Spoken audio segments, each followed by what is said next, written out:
We had all these clients, but really struggled to really understand what's. Oh, why has that happened? Every agency we work with now is laser focused on. Our sales are down. How do we break it down? Well, hang on. Where are my profit drivers? How do I increase those bank account numbers? I see this on our platform. I see wonderful high single digits, and I go, wow, what is this seller doing? And you have to ask yourself the question. But what's the point in all that if the isn't making a lot of profit?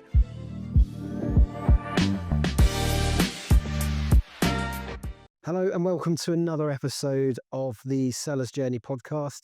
Today I'm joined by Paul Sonneveld, who is the founder and product owner of Merchant Springs, which is an analytical platform that we'll talk about in a little bit more detail throughout the conversation. But it's a platform that I've used in the past in several different roles, and it really helps you to kind of break down the analytics that Amazon makes so difficult.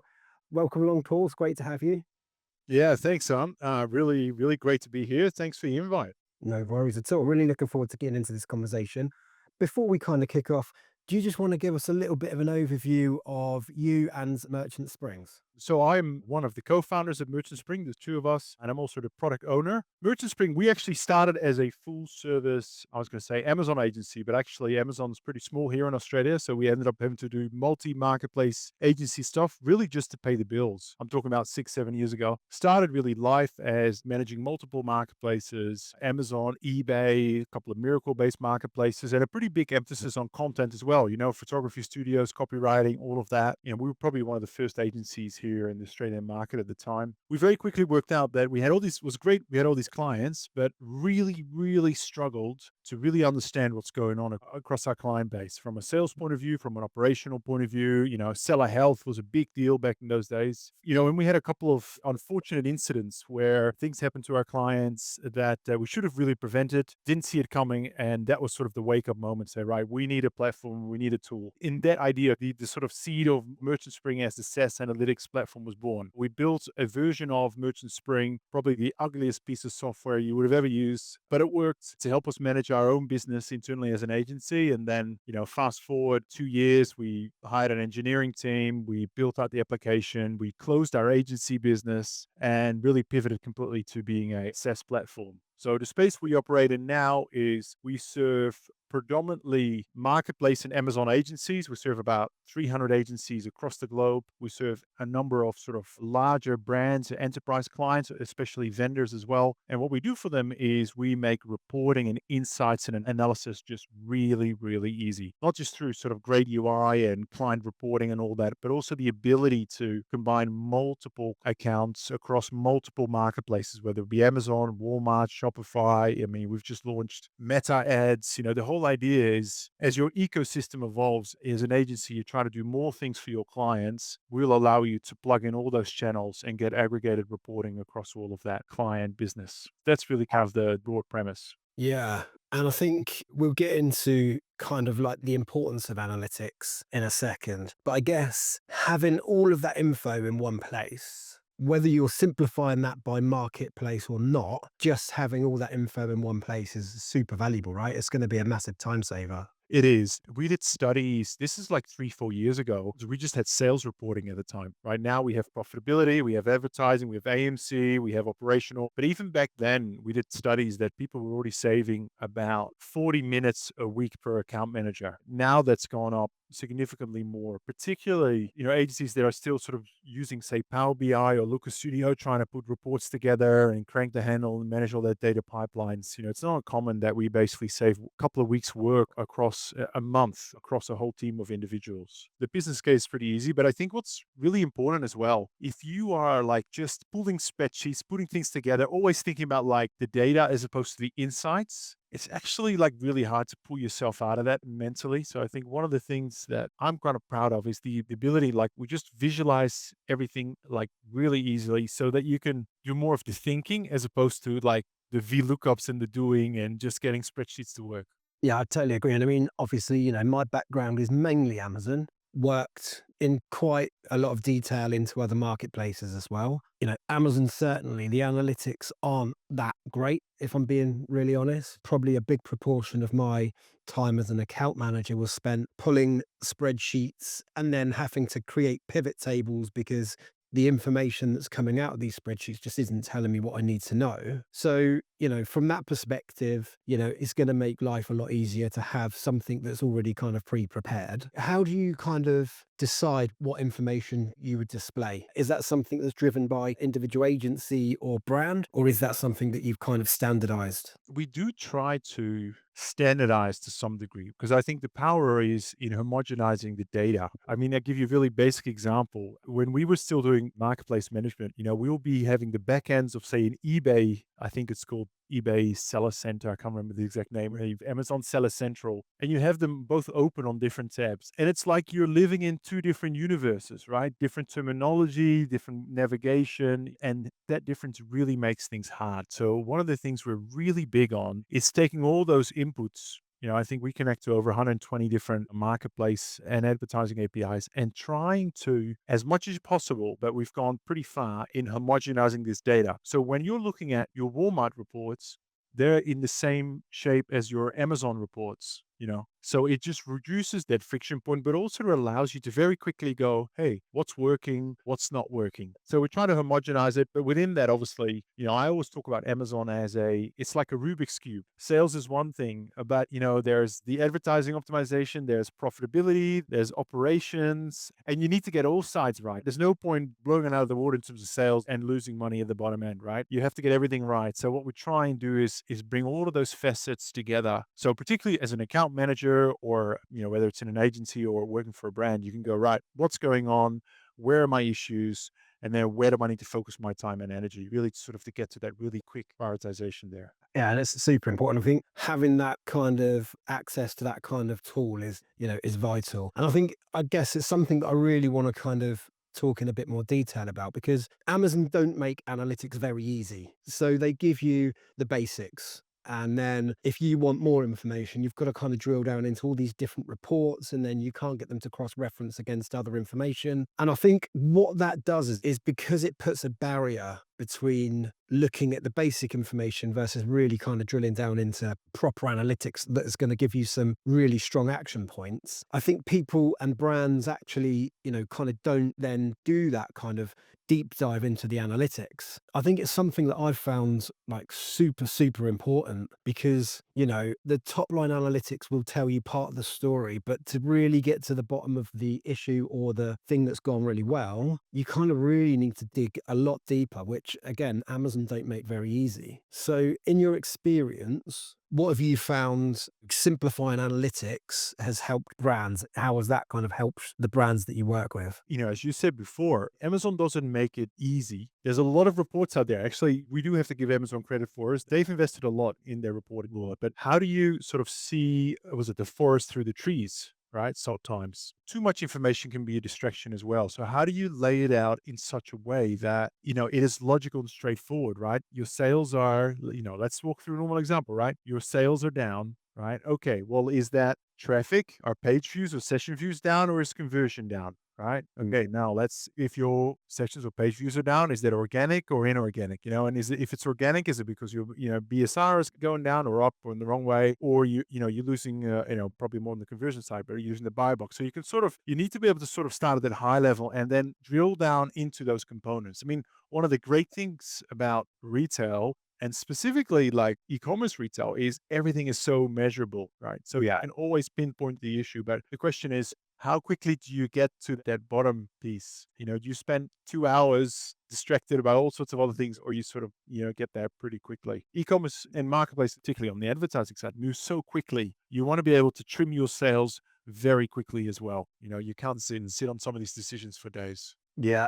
And I think you sort of touched on a problem that I've encountered many, many times whilst trawling through the different reports on Amazon, is that you start off looking at one particular problem. And as you start to drill into the analytics, something else pops up when you go, oh, why has that happened? And then all of a sudden, you're looking at something completely different to what you kind of started looking out at. So I guess the other element to this is like, staying focused on the same analytical issue so that you can get to the bottom of that without having all the distractions around you to pull you away from it. It requires personal discipline as well because, even on our application, there's a lot of charts, there's a lot of menus, it's not like we hide everything so you just focus on one thing. It does require personal discipline as well. Personally, what I love is more of the hypothesis driven approach, right? You see something and you sort of go, why is that? Well, I think it's that. Now let's go and prove whether that's true or not. Right. So you really you try and, get into that dog with a bone mindset until you get a yes or no answer. And then you can either keep going or you need to review your hypothesis. So you sort of stay really focused on the problem at hand and you really don't let go and don't allow yourself to be distracted. But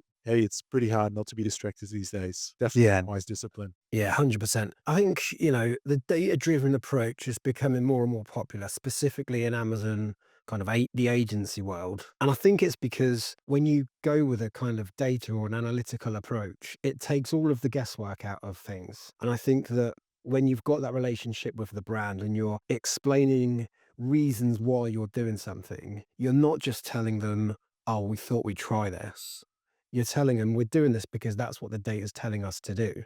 How much of that do you think is, how much of that have you seen in your kind of business that agencies are really kind of heavily relying on this data now? Yeah, no, absolutely. I've seen a really big shift. I wouldn't necessarily put a time frame on it, but certainly in the last 5 years, there's been a really big shift, and it probably varies a little bit by market. But from we're a seven. Let's turn this into a seven-figure brand. And it was always about the top line and the sales and all of that, and no one ever spoke about profitability and the like. And I've seen a complete swing. Every agency we work with now is laser, laser, laser focused on profitability. You need to really take that data-driven approach and almost cut from the P&L on all the components, and you go, right, we're making marginal profit. We need to get our average price point up by $3, right? Mm. What's our strategy for that? Because if we do that, we're going to have another 5 percentage points flow to the bottom line. Or, our fulfillment cost or our total, Amazon FBA cost is too high. Okay, well, we're going to look at, I don't know, Amazon warehousing and distribution, or we're going to look at different FBA lanes. Like you can put specific strategies for like, okay, how do we get that, I don't know,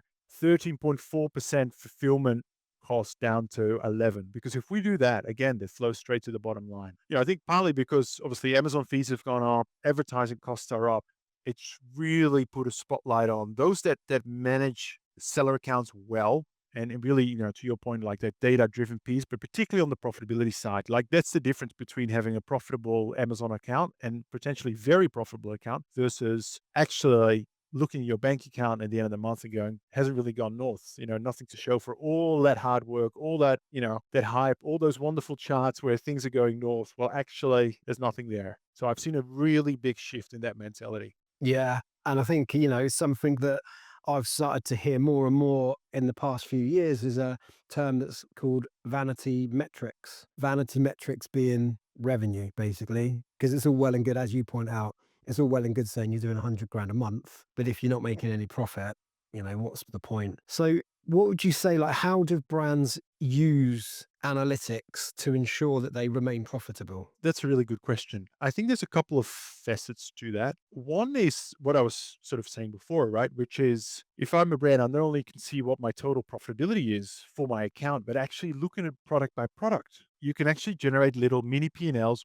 product by product, whether it be on Walmart, whether it be on Amazon or Shopify. And then this is like a portfolio, right? It's never that all products are evenly profitable. You'll Mm. always find, like whatever account I go into, there's always been like a couple of the products that are, generating a lot of profits. And then, there's those that driving a lot of sales and actually are loss making, right? So a lot of this is about micro strategies at the product level. Okay, these products here are super profitable. We can easily invest another 5 percentage points in advertising to really drive those because it's really going to help us. And there's others where, you know what, we're sending truckloads of product to Amazon FBA, but for every product we sell, we lose $2. Like we have a term for this in Australia where you say like, we're just being busy fools, right? So there is that. But then the other dimension, which, is more and more important this year, which is, or in the last few years, but increasingly so, is how does my profitability, say on Amazon US for a particular ASIN or a particular SKU stack up against Walmart against, Amazon in Canada or even my Shopify store? Obviously, I can use the same sort of analogy in Europe here, because how do I start thinking about optimizing my working capital across the different channels I could sell on, right? I could put all my working capital and all my stock onto Amazon, but maybe I'm making like 1% margin, right? Yeah. Or I could send it on Walmart and, maybe the sales velocity on Walmart is like a fifth of what's on Amazon, but maybe the margins are 20 times as high, right? Making this stuff up, obviously. And actually go, well, from a return on capital, like capital invested versus actually cash flow coming out, it's actually a pretty good alternative, right? And I'm not saying, okay, cut all your Amazon business and do everything there, but it's about optimizing that balance. How do I, maybe instead of putting 90% on Amazon and 10% here, maybe I go 70-30, right? That could make a material impact to our bottom line. That's the other piece, trying to look like left and right, what's going on some of the other e-commerce channels and how do you optimize within that broader set. Yeah, that's a really interesting point, actually, because it's probably one that's quite often overlooked when we talk about analytics. The first thing that springs to my mind is, as we started off with conversion, traffic, what's my brand analytics telling me? But I think, what you're saying, kind of take another step back from that and work out, well, it's all well and good pushing this product and manipulating the analytics to, or using the analytics to manipulate the listing into a position where it can really kind of perform. But what's the point in all that if the listing that you're pushing isn't making a lot of profit? So it's a really interesting point. And, how can you go through your portfolio of products and perhaps look at, okay, let's put these into order on this marketplace. Here's the order of profitability. That then gives you, I guess, a list of things to start to go and look into. So, right, this product here is the most profitable, but it's really not performing very well. Then you kind of dig into, okay, let's look at the conversion, let's look at the traffic that's being pushed to the page, etc. And I suppose that there then gives you a really strong strategy for success on each individual marketplace. It's almost reversed as what we were saying before, right? Where we say, okay, our sales are down. How do we break it down into traffic and conversion? And it's almost like, well, hang on, where are my profit drivers and where are my profit destroyers? And how do I look at it in, like, I've got this particular product. I know I'm holding up my mouse here. Hopefully I won't click the wrong button. I've got this product here. It's making me, I don't know, $5,000 a month on Amazon, $10,000 on Walmart, another, like, how do I increase those bank account numbers, right? The dollars in the bank account, right? Is it revenue? Is it actually, maybe, I don't know, I'm advertising too much on Amazon? You can sort of do this completely bottom up as well. Obviously, at the end of the day, you need to do generate sales, right? It's like sailing. There needs to be some water flowing over the rudder, otherwise you can't steer, right? It's a completely different way. And I think it's an interesting way to look at it to ensure you're actually running a viable business and not a vanity metric business. That sounds great on LinkedIn, but actually, you know what? It doesn't pay the bills, unfortunately. Yeah, totally agree. And then what would your approach be with advertising? In what sense are you thinking? So analytically, how do you kind of, in the same way that we would kind of work backwards with product and look at profitability for the product compared to, traffic going to it, what would your approach be with a set of advertising campaigns, for example? Yeah, no, that's very, very relevant. A couple of different thoughts on that. One of them is, obviously, it starts with the underlying product economics. So, if let's just stick with Amazon for now, just to kind of keep it straightforward. If you're selling a product at a certain price level on Amazon, often you don't have a lot of wiggle room just because the amount of competition out there. If the average price is, I don't know, $35 or pounds, you have limited ability to really try and move that up. Right? You can do this through portfolio mix and different premiumization or bundling and all that, but at an individual product level, that's quite hard. Your cost of goods tend to be quite fixed as well. Maybe you've already got the best price negotiator with factories in China. Then it gives you you've got your margin to play with. So from there, you should really set maximum targets. For example, total advertising spend or TACOS. That should really be the top, and you can sort of then go from there, right? Of course, you can then drill down into, what campaigns are performing, underperforming. I think for me that there's two critical aspects here that you really want to watch out for, because it's really easy to get a low, and I'm not an advertising expert, but I see this on our platform. I see wonderful ACOS or TACOS figures, TACOS figures of like high single digits. And I go, wow, what is this seller doing? And you look at it, and it's all, bidding on their own brand terms and all those things, right? And you have to ask yourself a question: does it really drive incremental customers? Or are you just, you're basically paying Amazon for advertising to the customers who are going to buy, who are looking for you to start with, right? Now, there's a lot more depth to this, right? And there's people way more qualified than me to talk about this. But I think really thinking clearly around new customers versus existing, obviously with a view of able to invest more to acquire new customers, right? The second one is really this concept of around, customer lifetime value. Yeah. And I think this is where a lot of people kind of trip up. If you're selling refrigerators or even TVs, you can probably switch off for the next 60 seconds because it really doesn't apply to those categories. But I'm talking about those categories where there's a high repeat purchase behavior. It could be a grocery product. It could be particularly beauty. This is really, really big in beauty. And what you want to form a view of, let's say I'm buying this men's facial cream. How often, let's say I'm buying 50 quid bottle of facial cream, whatever it might be. Let's say I'm buying that a couple of times a year and I tend to be quite loyal. What you can work out is what's the value of me as a customer? That initial purchase is $50. But over the lifetime, I might be a customer for 2 years. And in that 2 years, I'm going to spend $400. I'm going to make 8 purchases. So, how do you now think about that advertising spend in the context of $50 or $400, right? Now, if you do it in the context of $50, you probably go, oh, tacos, 20% is pretty high. So I'm going to spend maximum of $10. That's as much as I can afford. But then you may all have to pay a lot more because beauty is a competitive space. What if had to pay $40 to acquire that customer? Would you do it? $40 over a lifetime value of, what did I say? $400, 10%, right? There you go. So it's really helpful to have the customer lifetime value lens. Of course, where it's relevant. It's not relevant for a lot of categories and there's a lot of hype around this, so don't get too distracted. But if you're in the grocery or the beauty space or even things like dog food, if you can win a customer and get some loyalty out of them, and you can increase that through subscribe and save and the like, you find that it can actually be a very profitable exercise and you can actually spend far more on advertising than you think you can. Yeah, it's a really important point. And I think this is one of the challenges that I've encountered, in my time as, working with brands on Amazon is that, again, it's like the very basic metrics as you talk about TACOS or ACOS. It's a very basic metric and it doesn't really tell you an awful lot about, what you're kind of delivering.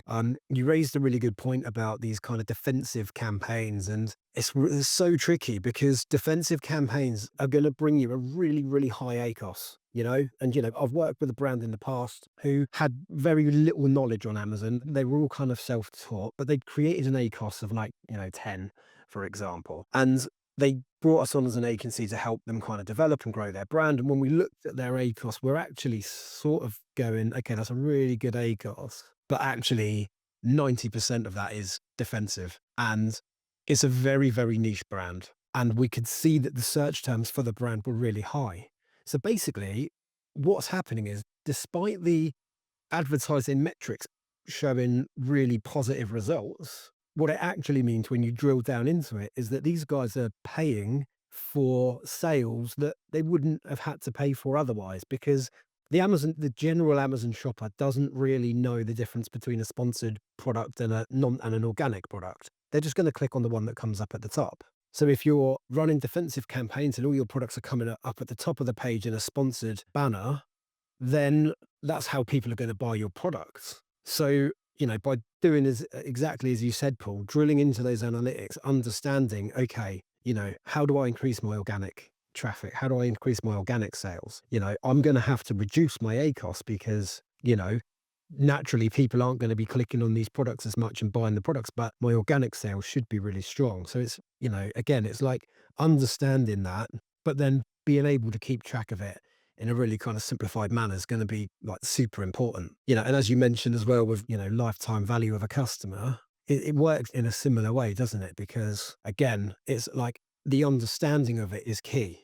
Understanding that metric, because it's really easy to say, well, this is a joke. I'm spending more on advertising than I'm getting back in sales. But looking long term, in a year's time, there's a good chance you're not going to have to pay anything for that particular customer that you've just paid a really high advertising figure for, because they might jump on subscribe and save, or they might end up, buying your product in a different way. So it's like, again, it just really kind of boils down to understanding the data and being able to kind of digest that in a really simplified format is like super important. Yeah. No, and unfortunately, there's a little bit of number crunching involved in some of these metrics. Now, obviously, shameless plug here. Obviously, we do a lot of that for our customers. But For yeah, just sure. on the letter, like one of the very useful metric that certainly marketers seem to understand within the context of kind of larger client businesses and brand businesses is this sort of, cost of acquisition to LTV ratio. That's really kind of marketing speak. And as soon as you start using those terms, a lot of them will go, oh, yeah, that makes sense. That's kind of because the broader marketing teams may be thinking about these things. So yeah, no, it's good to have things at your fingertips. Yeah, 100%, 100%. I could talk to you about this for hours. It's a super interesting topic, but I know you're in Melbourne right now, so you're probably waiting to have your dinner. But yeah, I mean, like, how can people find out about more about your business? Anyone can hit our website at Merchant Spring. That's one word, merchantspring.io. You can get in contact with us there. You can set up or, take out a free trial account. I think we have a 2-week free trials. I think we'll pass on some of those details to your community aunt on that. Great. Or just, get in touch, book a demo. Our team would love to just walk you through what we have and see if there's some data that's really going to make, or in some metrics that may make your life a bit easier as well and help you really focus on that strategy and that execution as opposed to the number crunching and those VLOOKUPs. Perfect. Yeah, and as Paul mentions, we do have a free Amazon sellers community. We'll pop the link into the description, but all of the information that Paul and I have discussed will be sat within there. You can join for free, and there's loads of different tools that you can use. There's an Amazon profitability calculator, so you can kind of really look into the profitability of each product. And again, we'll put all the information on Merchant Springs into the account and how you can kind of claim your free trial and give it a go yourself. Paul, massive thank you for joining me today. It's been a really interesting conversation. I think we should probably do more. We should probably catch up again at some point because I think this has given real value to the community. But yeah, thanks a lot for coming along. And yeah, I hope you guys get something from it. Thank you, Ron. Appreciate it and appreciate the opportunity of being on your show.